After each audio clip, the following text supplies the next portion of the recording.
श्री कृष्णा, राधे राधे। मेरे भक्तिमान साधना में आपका स्वागत है दोस्तों। कैसे हो आप? आशा करती हूँ अच्छे। पद्मना एकादशी की कथा इस प्रकार है। धर्मराज युधिष्ठिर बोले, हे केशव, आषाढ़ शुक्ल एकादशी का क्या नाम है और इसमें किस देवता का पूजन किया जाता है तथा इसकी विधि क्या है?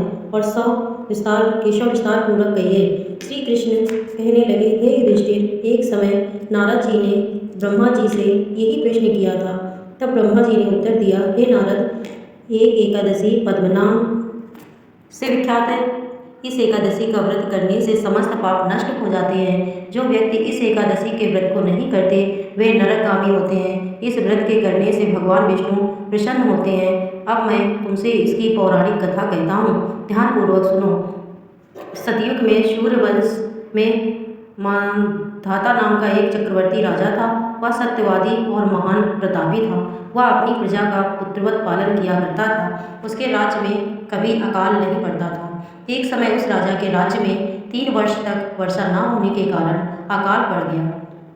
प्रजा अन्न की कमी के कारण अत्यंत दुखी हो गई। एक दिन प्रजा राजा के पास आ जाकर प्रार्थना करने लगी, हे राजन, समस्त विश्व की सृष्टि का कारण वर्षा है। वर्षा के अभाव से राज्य में अकाल पड़ गया और अकाल से प्रजा मर रही है। इसीलिए हे राजन, कोई ऐसा उपाय करिए जिससे प्रजा का कष्ट दूर हो। राजा कहने लगा, वर्षा न होने से आप लोग अत्यंत दुखी हो रहे हो, अतः मैं आप लोगों के कष्ट को दूर करने का प्रयत्न करता हूँ। ऐसा कहकर राजा कुछ सेना लेकर वन की तरफ चल दिया। वह अनेक ऋषियों के आश्रम में भ्रमण करता हुआ अंत में ब्रह्मा जी के पुत्र अंगिरा आश्रम में पहुंचा। वहां राजा ने घोड़े से उतरकर अंगिरा ऋषि को प्रणाम किया। मुनि ने राजा को आशीर्वाद दिया और कुशल क्षेम पूछकर उससे आश्रम में आने का कारण पूछा। राजा ने हाथ जोड़कर विनती भाव से कहा, हे भगवान, सब प्रकार से धर्म पालन करने पर भी मेरे राज्य में अकाल पड़ गया है। इससे प्रजा अत्यंत दुखी है। राजा के पापों के प्रभाव से ही प्रजा को कष्ट मिलता है। ऐसा शास्त्रों में लिखा है। जब मैं धर्म अनुसार राज्य करता हूँ तो मेरे राज्य में अकाल क्यों पड़ा? अतः मुझे इस अकाल का कारण बताइए, साथ ही प्रजा के कष्ट को दूर करने का उपाय बताइए।